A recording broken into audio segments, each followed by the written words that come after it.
Chapter 4. Turns out I am salmon flavored. I could have done without the grasshopper pizza. When we picked up dinner at the Black Ant, Annabeth decided to get adventurous.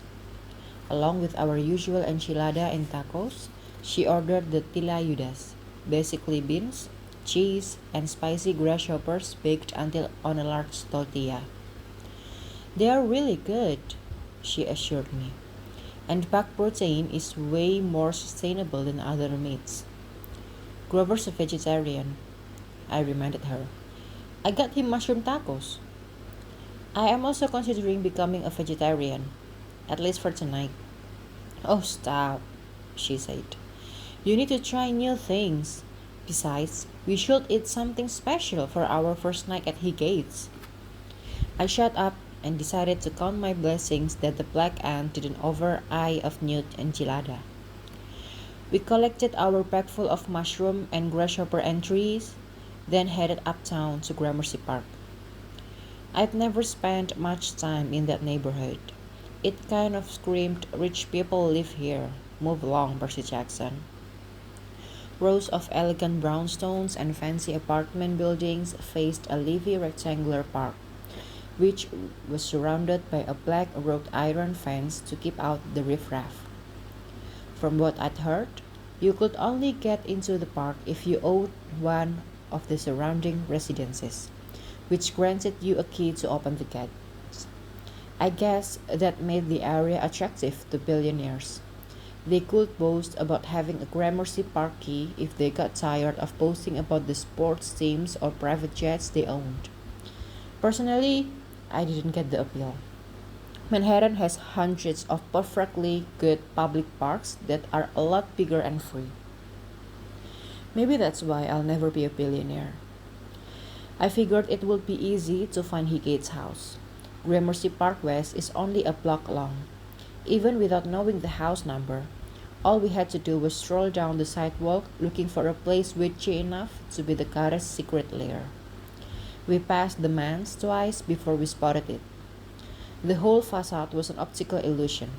If you looked at it from the other side, its features blurred, blending into the other townhouses around it.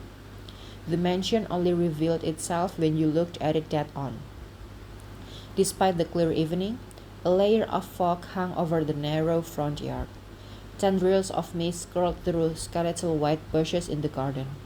A walkway made of cobblestones, or maybe human craniums, wound toward the front porch.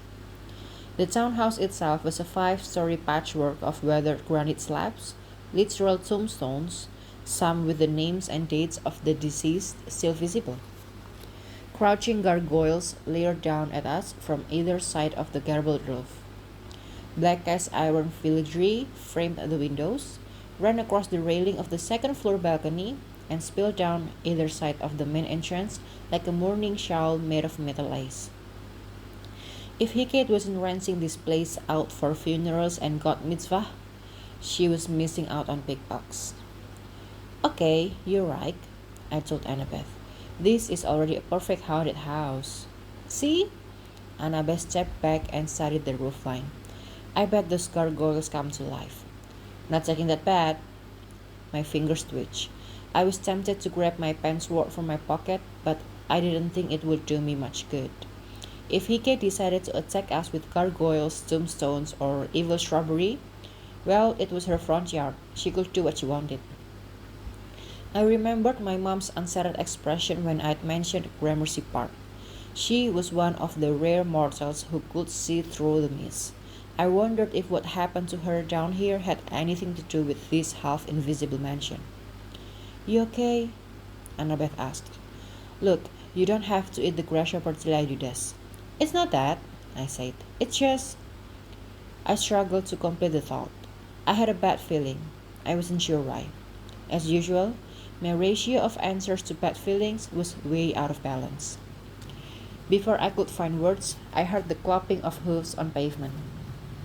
Either a horse carriage had veered off from Central Park, or our friendly neighborhood satyr was running to join us.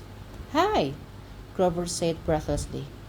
He'd accessorized his earlier outfit, minus the Crocs, with a massive rucksack over one shoulder, a walking stick, and a day-glow orange cap stitched with little dancing satyrs.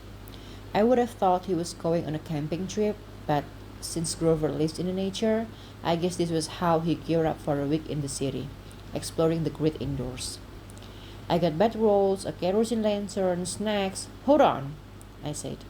You picked all that up in Central Park? Rats, he said. Rats. I glanced at Annabeth for clarification, but she just shrugged. It's great, Grover promised. Those guys collect everything. You know, reduce, reuse, recycle. He looked like he was ready to launch into a lecture about the virtues of bartering with rodents. Then his eyes drifted up to the gargoyles on the roof. Oh, wow. I know, spooky. Annabeth agreed. Grover scratched his goatee. I was going to say the one on the left looks like my Aunt Helena, but I guess that's the same thing. He beamed at us. So, we ready for this? No, I said. Yes, said Annabeth. We followed the cranium brick road to the front porch. Being under the wrought iron lattice work made me feel like I'd climbed into a torture cage for me and my closest friends. Maybe that was the effect Higgett's architect had been going for. The front door was divided into 3 wooden panels like a folding screen, each glossy black with a silver door knocker in the middle. Each knocker was an animal head, a horse, a lion, a dog, that I associated with Higgett and also with changing my pants. Annabeth studied the panels. Maybe it's a test. We have to choose one. Or maybe Higgett opens all of them at once, I said, and sings something in 3-part harmony. Grover shuddered. You have a dark imagination. How about we knock on all 3 together? No! Screamed all the knockers at once. I'd like to tell you I was surprised, but talking door knockers was not the weirdest scenario I'd envisioned. At least they were small and nailed to the door. They probably couldn't do worse than bite our fingers off. One of us always speaks the truth, said the horse. One of us always lies, said the lion. I was about to say, wait, I know the riddle. Then the dog chimed in. And one of us always says something completely random. Rutabaga. The horse and the lion glanced at the dog. Dude, said the horse. We've talked about this, said the lion. Carburetor, barked the dog. Even Annabeth seemed a loss for words. You must now face our challenge, cried the horse. Or else? Fortunately, we were saved from or else. The door opened on its own, all 3 panels folding together as the knockers yelled, Ow! Stop that! Poop deck! Standing in the doorway was a ginormous hellhound. Seeing a black Labrador the size of a rhinoceros, with blood-red eyes and a slobbering maw and a dagger-like fangs, my first instinct was to give her a big hug. I couldn't help it. She looked so much like my old friend Mrs. O'Leary. Then I reminded myself that Mrs. O'Leary was an exception among hellhounds. Most of them tolerated demigods only as appetizers. Grover reacted first, which was probably better than me giving the dog a surprise hug. Hi, I'm Grover, he said. Do we need to finish the door knocker challenge or? The hellhound barked with such force it parted my hair down the middle. I see. Grover turned to us and translated. This is Hecuba. She says to ignore the door knockers. They haven't worked properly since the school closed down. Annabeth frowned. School? I think that's what she said. Grover paused. Although that particular kind of bark can mean a lot of things. School, kennel, peace spot. I was glad I hadn't had to learn animal speak for my school's foreign language requirement. I'd barely been able to master numbers and colors in Spanish, even with my friend Leo Valdez as a tutor. Woof! Hecuba barked again, her eyes fixed on me. Grover looked troubled. I don't think so, he faced me. You're not salmon flavored, are you? She says you smell like you're salmon flavored. Annabeth covered her mouth, trying not to laugh. I added one more thing to my mental list of stuff to thank my dad for. Apparently, I smelled like Purina Catch on the day to hellhounds. I wondered if I should reevaluate why Mrs. O'Leary liked me so much. No, I'm just Percy, I told the dog. That's my name, not my flavor. Also kind of your flavor, Annabeth added. Then to the dog. I'm Annabeth. Hecate asked us to watch you for the week. Hecuba tilted her head, the way dogs do when they hear walk or treat or son of Poseidon for dinner. She barked a third time, and I realized her breath did in fact smell like salmon. I wondered if it was from the last demigod Hecate had invited over. Great, thanks, Grover said. She says come on in. We followed the hellhound inside, leaving behind the muffled cries of the door knockers. Wait, we work fine. Pork rinse. Inside, a black marble foyer opened into a great room that reminded me of a medieval church. Not that I'd never been in a medieval church, but I saw Spalamo once, so I felt like an expert. Carved wooden beams held up the peaked ceiling, which was painted black and speckled with silver constellation.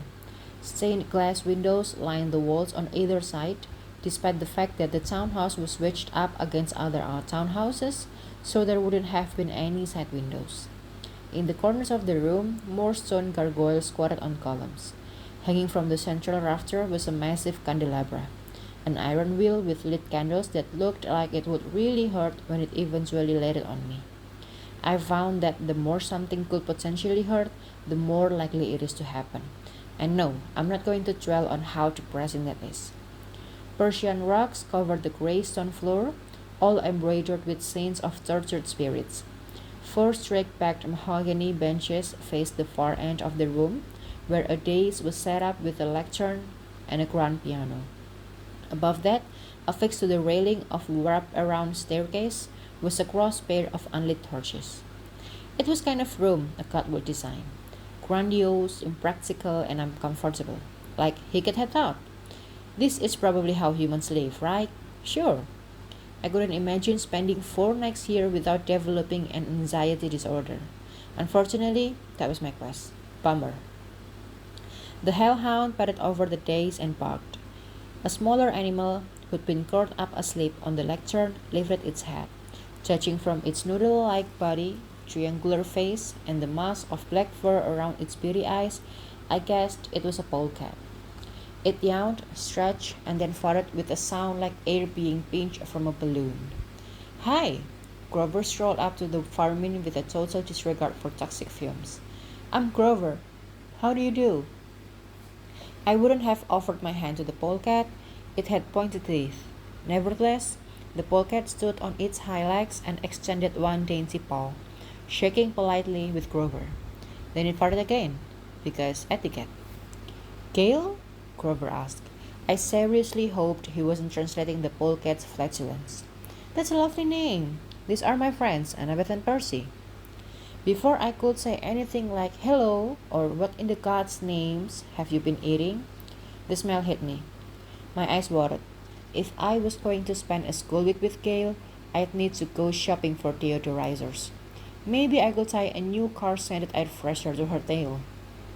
Then from above us, a voice called, Ah, there you are! Standing on the balcony at the top of the staircase was the goddess Hecate. To answer your burning question, what do cats wear at home? I can now confirm. Yoga pants and an oversized sleep shirt. Hecate's hair was tied back in a loose bun, and her face and shirt were covered with dark smudges, like my mom when she's been cleaning the oven. Sorry, ma'am. She definitely did not look ready for visitors. Are we early? I asked. We can come back. No. Hecate gave me a smile that was about as warm and welcoming as her decor. You're just in time. I can give you the 3-drachma tour of the house. Cool, Grover said. Hecate stared at us expectantly. I wondered if I was supposed to bow or offer my hand or fart with gusto. Oh, Annabeth said at last. You're not joking about the 3 drachmas. The goddess' eyes glinted. I never joke about drachmas, my dear. Annabeth fished around in her pockets. She came up with 3 golden coins. As usual, I was grateful she was so prepared. Otherwise, I would have had to get into the whole awkward conversation about whether Hecate took IOUs. Just put them on the piano, Hecate said. Once Annabeth had made her offering, Hecate's smile warmed just a bit. Right then, come on up. The eels won't feed themselves.